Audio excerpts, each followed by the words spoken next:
আলাইকুম এভরিওয়ান, সবাই কেমন আছো? আলহামদুলিল্লাহ, আল্লাহর রহমতে আমরা অনেক ভালো আছি। আশা করি আল্লাহ তোমাদেরকেও ভালো রেখেছে। ভালো আছি, সুস্থ আছি, বেঁচে আছি, তার জন্য একবার বলি আলহামদুলিল্লাহ। বরাবরের মতো নতুন আরেকটা ব্লগ নিয়ে আমি তোমাদের সাথে চলে এসেছি। মনের অনেক কথা বলবো এবং অনেক নতুন কিছু তোমাদের সঙ্গে শেয়ার করার চেষ্টা করব। তো যারা দেখা শুরু করলে অবশ্যই শেষ পর্যন্ত দেখো। শত ব্যস্ততার মাঝেও তোমাদের জন্য একটু একটু করে আমার আজকের ব্লগটা আমি রেডি করেছি। তো আজকের ব্লগটা শুরু করেছি দুপুরের রান্না থেকে। কোরবানির মাংস খেতে খেতে কিন্তু অবস্থা একদম কেরোসিন টাইপের। তো ওদের বাবা বলল যে বাসায় যেহেতু কচু আছে তো তুমি ইলিশ মাছটা রান্না করে ফেলো। তো আজকে দুপুরে খাবারটা ছিল ইলিশ মাছ। আর আমি যেহেতু অনেক ব্যস্ততায় দিনকাল কাটাচ্ছি, সো আমি কিন্তু একেবারে তোমার ভিডিও করতে পারছি না, সময় পাচ্ছি না একেবারে। আর তাছাড়া আমাদের অনেক বড় একটা প্ল্যান আছে। কি প্ল্যান আছে সেটা দেখার জন্য শেষ পর্যন্ত দেখো। ইলিশ মাছ রান্না করার পরে কেন নুডলস রান্না করতে এসেছি, অ্যাকচুয়ালি এটা হচ্ছে যে তোমার একদম সন্ধ্যার একটু আগে আমাদের ইভিনিং স্ন্যাক্স হিসেবে আজকে নুডলসটা রান্না করছি। তবে আমি আজকে তোমাদের সঙ্গে শেয়ার করব আমার স্টাইলে এই নুডলস রেসিপিটা। আর রেসিপিটার ফার্স্টে হচ্ছে যে আমি কিছু তোমার মুরগির মাংস ম্যারিনেট করে রেখেছিলাম। সেটা হচ্ছে জাস্ট একটু আদা রসুন আর একটু তোমার লবণ দিয়ে ম্যারিনেট করে রেখেছিলাম 2-3 ঘন্টা মতো। আর তারপরে হচ্ছে যে তোমার ক্যাপসিকাম, গাজর, তারপরে একটু কিছু আমি আলুও অ্যাড করেছি। দেওয়ার পরে তোমার কিছু একটু সয়া সস দিয়েছি। আর মরিচ, লবণ তো এটা তো বাধ্যতামূলক।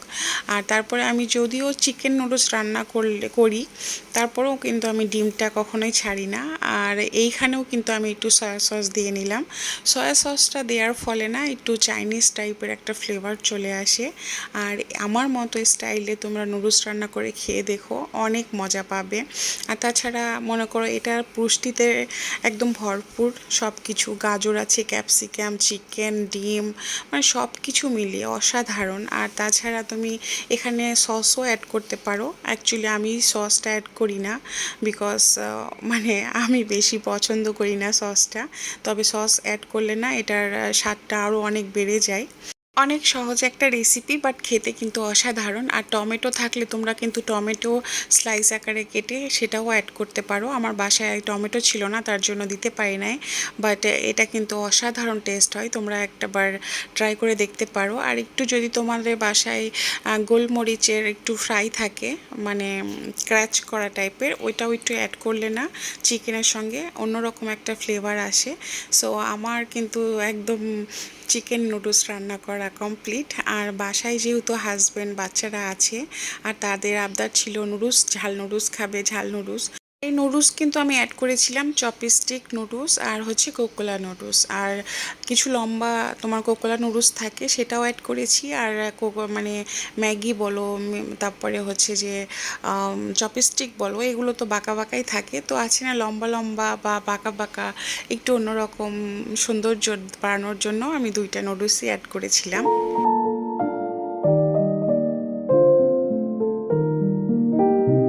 আজকের ব্লগটা না একটা আতঙ্কের নাম, বা একটা মানে বিপদের একটা ব্লগ বলতে পারো, বা একটা কষ্টের ব্লগ। মানে কি নাম দিব আমি নিজেও জানি না আসলে।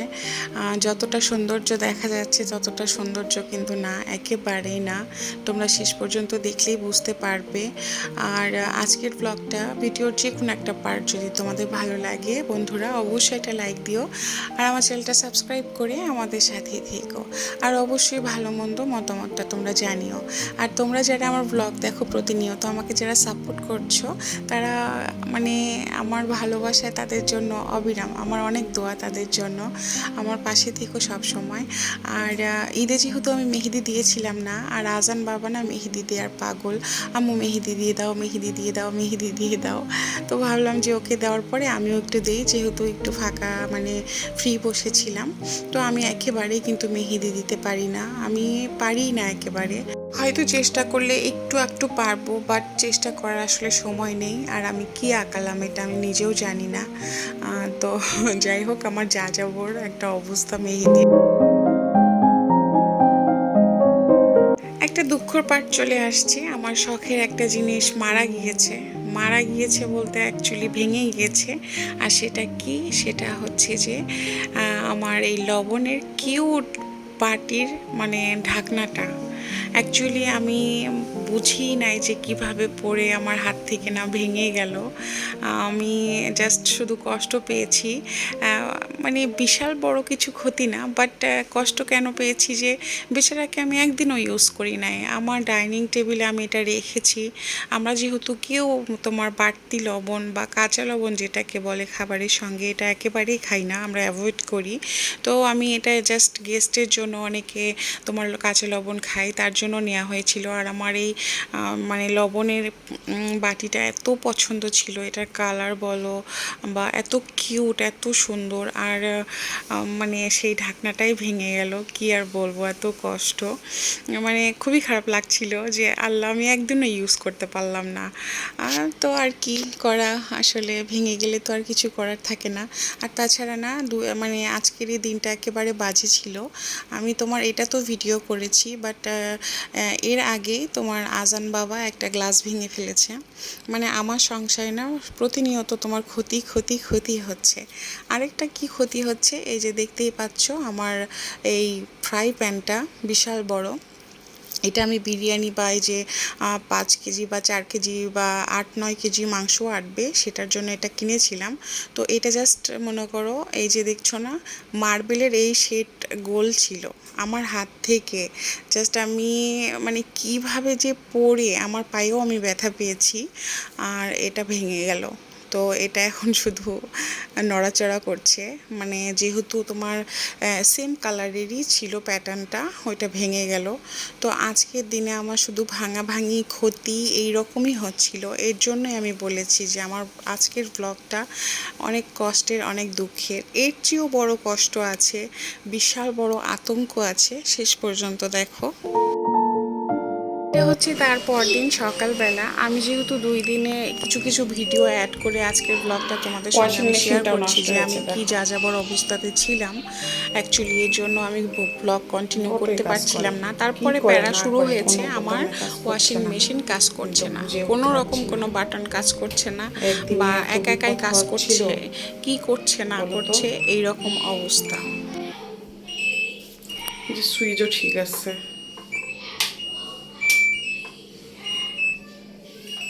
একা একাই প্যাঁপো প্যাঁপো প্যাঁপো প্যাঁপো প্যাঁপো প্যাঁপো করে।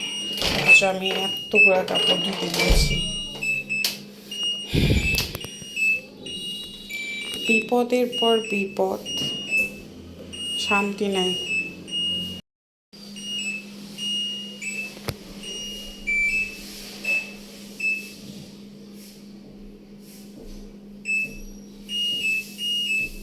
কি হচ্ছেটা কি? ওয়াশিং মেশিনটা নেওয়া মনে হয় আমার 1 বছর হয় নাই, আর এইরকম প্রবলেম। আমি আগেই বলেছিলাম এটা বাথরুমে রাখলে এইরকম অবস্থা হবেই, বাইরে রাখলে আসলে যেহেতু এটা টাচ স্কিন, মানে প্রবলেম হওয়ার পসিবল ছিল না। বাট হচ্ছে যে এখানে আমার দেবর গোসল দেয়, যেহেতু রেদওয়ানের রুমে আমার দেবর থাকে, আর এই পানি পড়ে, এর জন্যে হয়তো বা 19-20 হয়েছে। কিছুই বুঝতেছি না, মানে কোনোটা কোনো রকম কোনো কাজ করে না, অযথা অযথাই চালু হয়। অ্যাজান রেদওয়ানকে টাওয়েল দাও। তো এইরকম প্রবলেম ফেস করছি আজকে আমি জানি না আর কত বিপদ সামনে ওয়েট করছে। আল্লাহ, এটা তো অটোই চলতেছে, আমি তো বুঝতেছি না কি হচ্ছে। এটা কিন্তু একেবারে অফ, একা একাই চলে। আমার ওয়াশিং মেশিন তো পাগল হয়ে গেছে, কোনো টাইম সেট করি নাই, আমি কিছুই করি নাই। এই যে দেখো চলো, ও মাই গড, ওয়াশিং মেশিন নষ্ট হয়ে গেছে। অথচ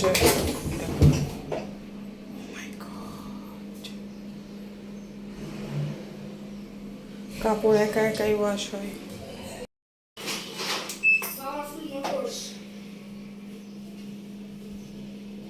অনও হচ্ছে না, ওপেনও হচ্ছে না, এটা কি হইতেছে? আর একা একাই ঘূর্ণি পাকের মতো ঘুরতেছে আমার কাপড় চোপড়। ওই যে দেখো, এটা কীভাবে পসিবল?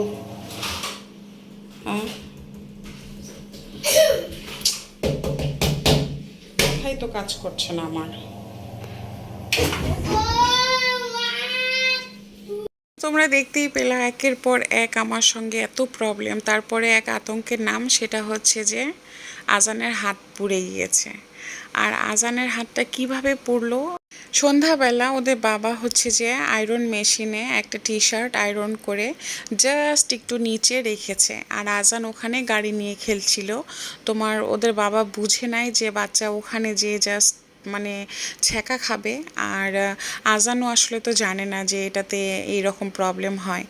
বাচ্চা জাস্ট মানে একেবারে আমার কাছে দৌড় দিয়ে যে বলে ও ও ও ও, আমি বলি কি হয়েছে আমাকে বলো। মানে ভয়ে না বলতে পারতেছে না, আর ও তো জানেও না যে ওইটাতে টাচ করলে এরকম অবস্থা হবে, ছোট মানুষ কখনো বোঝে না। তখন আমি বলতেছি বাবা কি হয়েছে, তো আম্মু ওইটাতে ঠেকলো আর আমার হাতটা খুব জ্বলতেছে। এদিকে আমি পানি না ওপরে দেই, ঠান্ডা পানি শুধু ওপরে দেই, ও বলে ওপরে না নিচের সাইডে। মানে কোনোই থেকে একদম কবজি পর্যন্ত এমন অবস্থা হয়ে পুড়ে গিয়েছে।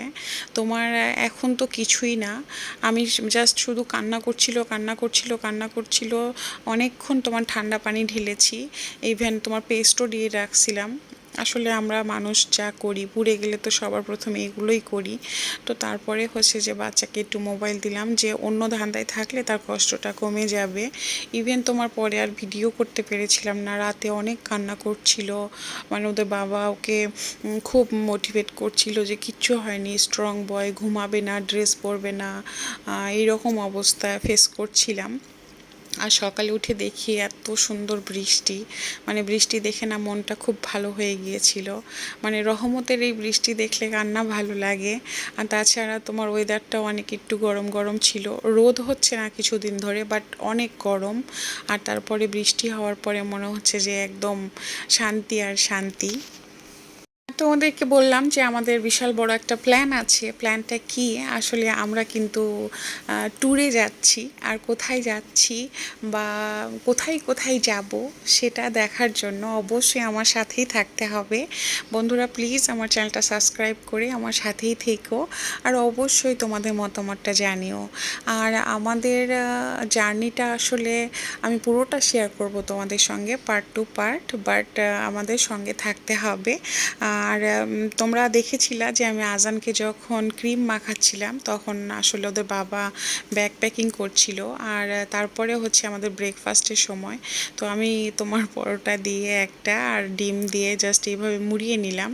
আজানের সামনে দুইটা পরোটা রেখেছি, দুইটাই মনে করো কাঠঠোকরার মতো একটু একটু করে কেটে কেটে খেয়েছি, ওই যে ওরটা আর আমারটা।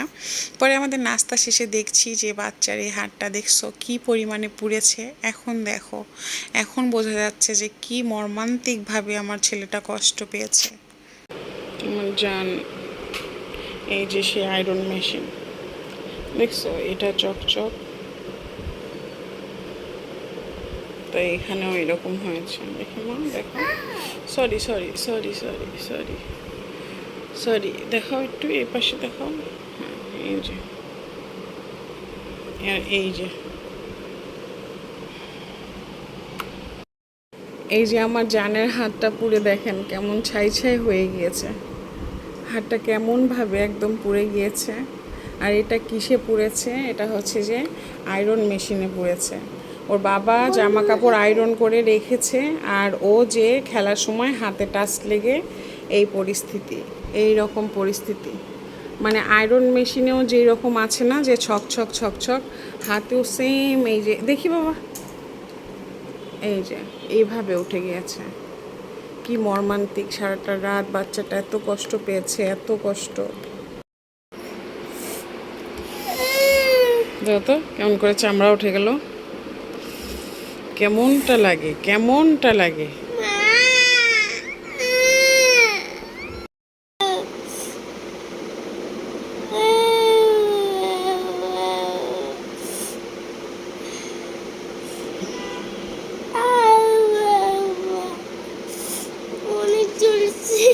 চলবে মা, আমার জান।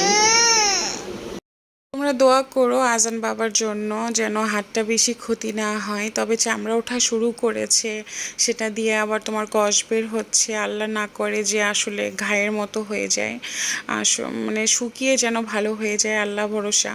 তো তারপরে হচ্ছে আজান খাবে পরোটা, তো ভাবলাম যে গরুর মাংসর একটু তোমার ঝুড়ি ছিল, তো আমিও একটা পরোটা খাই আর আজানকে খাবারটা খাওয়াই দিই। আর এটা ছিল তোমার রাতের বেলা, কেননা আজানের এরকম অবস্থাতে না কোনো কিছু করতেও দেয় না, আর আমি একেবারে তাকে নিয়ে খুবই ব্যস্ততায় দিন কাটাচ্ছি। আর কোরবানির মাংস অ্যাকচুয়ালি তোমার ভাজা ভাজা করতে করতে যখন এইরকম মানে একটা লুক আসে, প্লাস এটা স্বাদটা কিন্তু হাজার গুণে বেড়ে যায়। আর এই জিনিসটা আমার অনেক পছন্দের একটা খাবার। আর ইদানিং তো আমার ভাত একেবারেই ভালো লাগে না দুপুরবেলা ছাড়া, আমার মনে হয় কি সকালেও পরোটা খাই, রাতেও খাই। এর জন্য এটা ছিল আমার রাতের ডিনার। আর আমার অনেক প্যাকিং বাকি আছে, অনেক কাজের চাপ। আমরা ট্যুরে যাচ্ছি, আসলে আগে থেকে প্ল্যান ছিল, আমাদের রুম বুকিং করা হয়ে গিয়েছে। কোথায় যাচ্ছি এটা বলছি না আগেই, আমার সাথেই থাকতে হবে। আর তার জন্য আসলে মনটা অনেক খারাপ হয়ে গিয়েছে আজানের এইরকম অবস্থা দেখে। আজানের আর এটা হচ্ছে আজানের স্যান্ডেলের ঈদের জুতা। দিনে আমরা যেহেতু হারিয়ে ঈদের দিন গেল, তোমার 300 ফিট ঘুরতে এখন যেয়ে আমরা তো যাচ্ছি আজানের ট্যুরে, জুতা হারিয়ে ফেলেছিলাম। বাট আসলে এখন জুতা আজান ছাড়া যাবে, কিভাবে হয়। ওর কেস আছে, তার দুই কেস তিনটা আছে, কেস বাট আছে, বাট এখন হচ্ছে গরমের দিন এরকম আসলে তোমার কেসটা তো স্যান্ডেলের মতো বেটার স্লিপারগুলো হবে নেই, না। যেটা পরে তাছাড়া বাচ্চা অনেক মানে বাচ্চা শান্তি কাচ্চা মতো হাঁটবে, চলাফেরা করবে, চলাফেরা করবে। আর এই জন্য তাছাড়া ওদের এখন তো বাবা শীত না, এখন এই যে এটা নিয়ে গরমকাল, তার আসছে। জন্য এটা খুব দরকার ছিল। তবে আজানের যেহেতু হাতটা এত পুড়ে ওয়েট, গিয়েছে, ওদের মানে বাবার একদম ওকে শপিংয়ে হালকা। নেয় নাই, আর জাস্ট অ্যাপেক্সের আইডিয়া তো করে অ্যাপেক্স থেকে আরো তার জোস স্লিপারটা নিয়ে হয়েছে, এসেছে। কালারটা অনেক তবে সুন্দর। আমাদের জন্য দোয়া ওদের করো বাবা যাতে বলতেছে আমাদের কি তুমি জার্নিটা যাও, অনেক শুভ যেয়ে নিয়ে হয়, আসো। ভালো পরে হয়। আমি বললাম না, আমার বাচ্চাটার সময় হবে এইরকম না, অবস্থা দেখে তুমি অ্যাকচুয়ালি যাও। যদি ওমা রুম পরে বুকিং করা না আজানকেও নিয়ে যায় থাকতো, নাই, ও জাস্ট তাহলে একা আমরা একাই নিয়ে চলে কখনোই যেতাম আসছে। না, আমরা ক্যান্সেল করে দিতাম। তো বাট ভালোই আছে এখন জুতাটা। যেতেই হবে। তো আল্লাহ ভরসা। এমনিতে মনে করো নেক্সট ব্লগটা ওয়েটটা কিন্তু অনেক কম, অনেক হালকা, এক্সাইটিং বাচ্চারা হবে, পরে শান্তি পাবে। আমি সব কিছু শেয়ার করার চেষ্টা করব। অবশ্যই আমার সাথেই থেকো আর আমাকে অনেক ভালোবাসা দিও। এই তো আমাদের লাগেজ প্যাক করা হয়ে গেছে, আমাদের 3 মা ছেলের এই বড় লাগেজ, আর ওদের বাবার হচ্ছে আলাদা। আর অবশ্যই আমার সাথে থেকো। সো আজকের ব্লগটা কিন্তু এখানেই শেষ। আমার জন্য দোয়া করো, তোমরা ভালো থেকো। আজকের জন্য আল্লাহ হাফেজ।